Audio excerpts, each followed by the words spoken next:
Le 15 août 2025, le monde a dit au revoir à sœur Agnès Sagawa, l'une des figures les plus mystiques et respectées de la spiritualité moderne. À l'âge de 93 ans, cette religieuse japonaise, mondialement connue pour avoir été la voyante des célèbres apparitions d'Akita, a quitté ce monde, laissant derrière elle un héritage spirituel dense et profondément marqué par des symboles religieux qui continuent de résonner puissamment chez de nombreux croyants.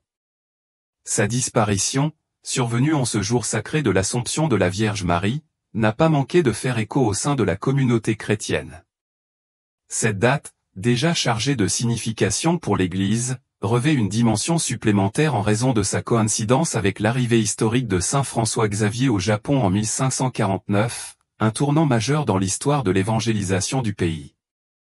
Pour de nombreux fidèles, cette convergence d'événements ne semble pas être une simple coïncidence, mais plutôt l'œuvre d'une providence divine qui orchestrerait un départ aussi lourd de sens.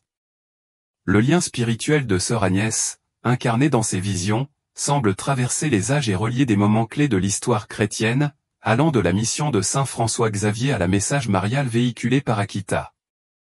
En effet, les apparitions d'Akita ont été perçues par certains comme la clé manquante pour comprendre pleinement le mystère du message de Fatima, dont la deuxième partie du troisième secret n'a jamais été révélée au public. De ce point de vue, Akita ne constitue pas seulement une continuité, mais une profondeur supplémentaire dans l'explication du message de la Vierge, un message que de nombreux croyants considèrent aujourd'hui comme plus pertinent que jamais face aux défis spirituels contemporains. Cependant, cette même importance, qui fait la grandeur du phénomène, a également attiré son lot de contestations. Les révélations d'Akita, et leurs avertissements poignants, ont suscité méfiance et opposition au sein même de l'Église, mettant en lumière des tensions internes profondes. En tant que messagère de ces visions, sœur Agnès Sagawa n'a pas échappé aux persécutions et aux doutes qui ont accompagné ces événements mystiques. Ce fardeau de foi a tracé une ligne rouge entre ceux qui adhéraient à ces révélations et ceux qui les rejetaient, créant ainsi un climat de suspicion et d'intenses interrogations. La vie de sœur Agnès n'a pas été uniquement marquée par des manifestations surnaturelles mais aussi par des épreuves bien terrestres, illustrant la manière dont le chemin vers le divin peut être semé de souffrances et de luttes. Les apparitions d'Akita, à l'instar de celles de Garabandal, ont soulevé des questions qui dépassaient le simple domaine mystique pour toucher au fondement même de l'Église. L'une des raisons principales de leur controverse réside dans la critique acerbe qu'elle porte à la dégradation morale et spirituelle au sein du clergé.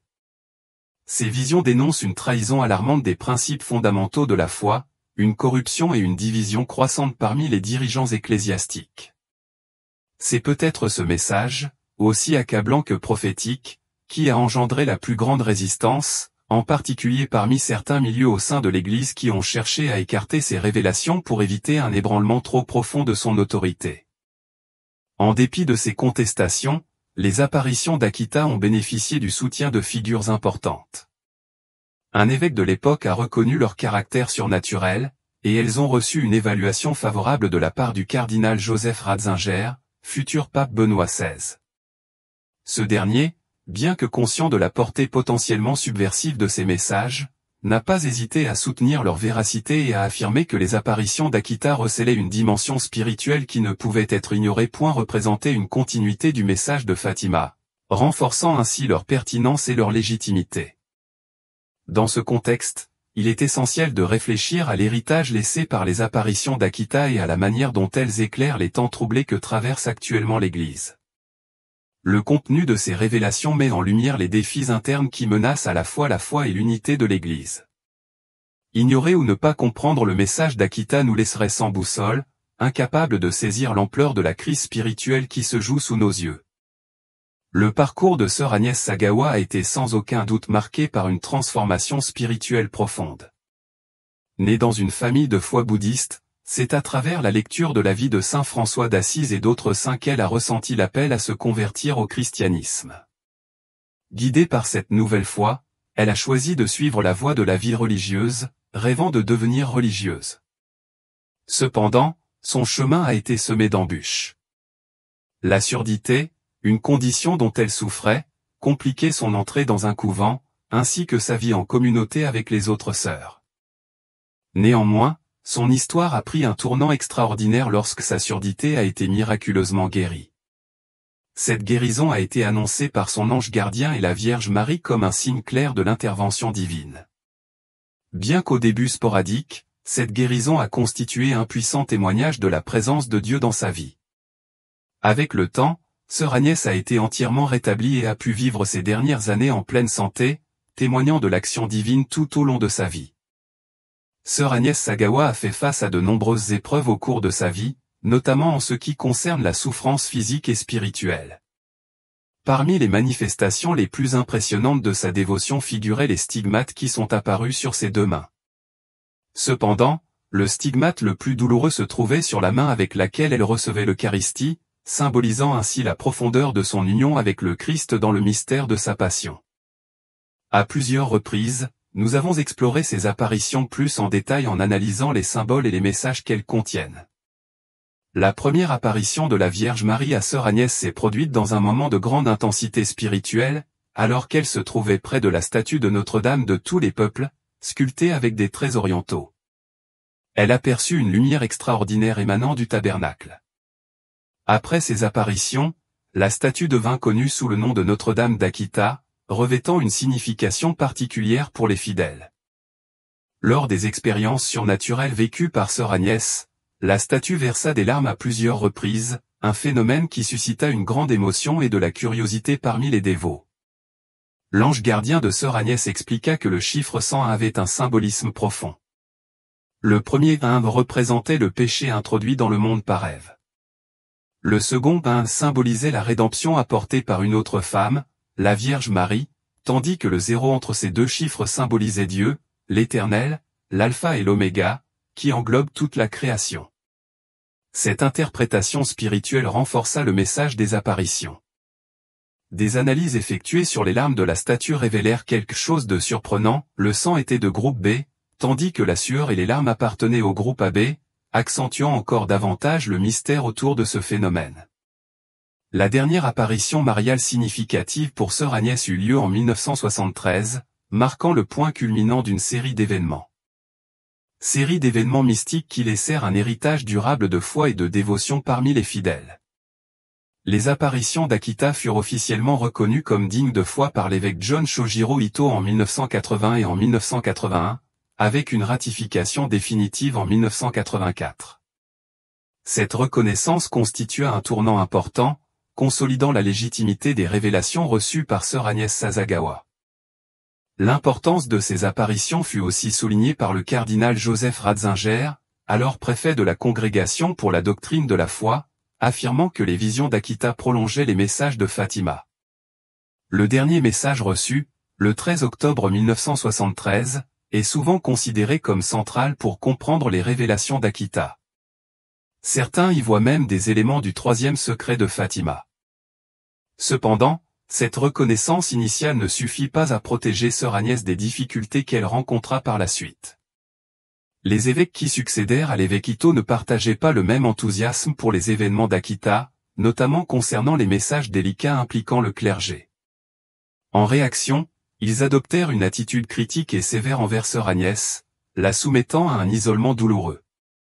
Elle fut envoyée dans une région reculée du nord du Japon, sans soutien suffisant, et des efforts furent déployés pour diminuer son influence, allant jusqu'à interdire que son nom soit mentionné, dans une tentative de l'effacer de la mémoire collective.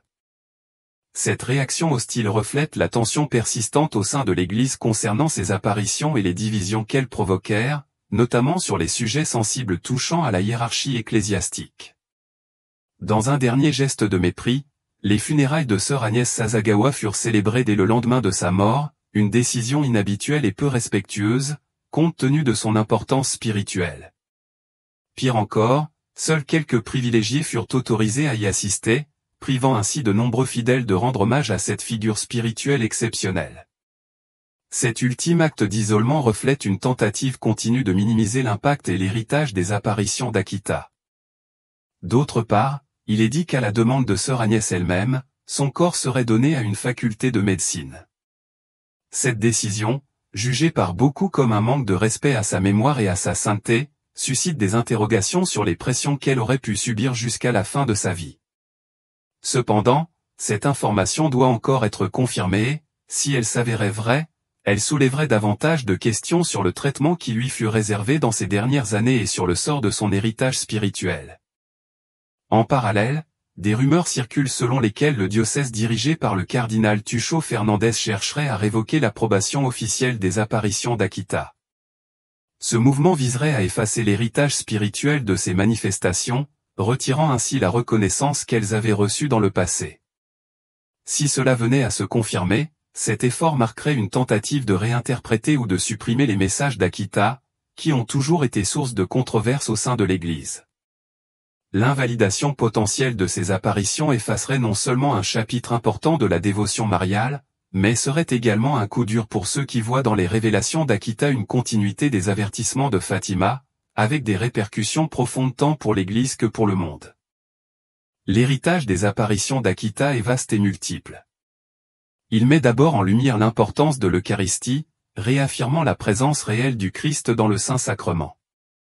Lors des expériences mystiques de sœur Agnès, des miracles se produisirent autour du tabernacle et la douleur intense des stigmates dans ses mains l'empêchait de tenir l'Eucharistie, tandis que la statue de Notre-Dame d'Akita saignait de la main. Ce phénomène poussa le père Yasuda à décider que la communion ne serait désormais donnée que dans la bouche, renforçant ainsi le respect et la révérence envers le sacrement.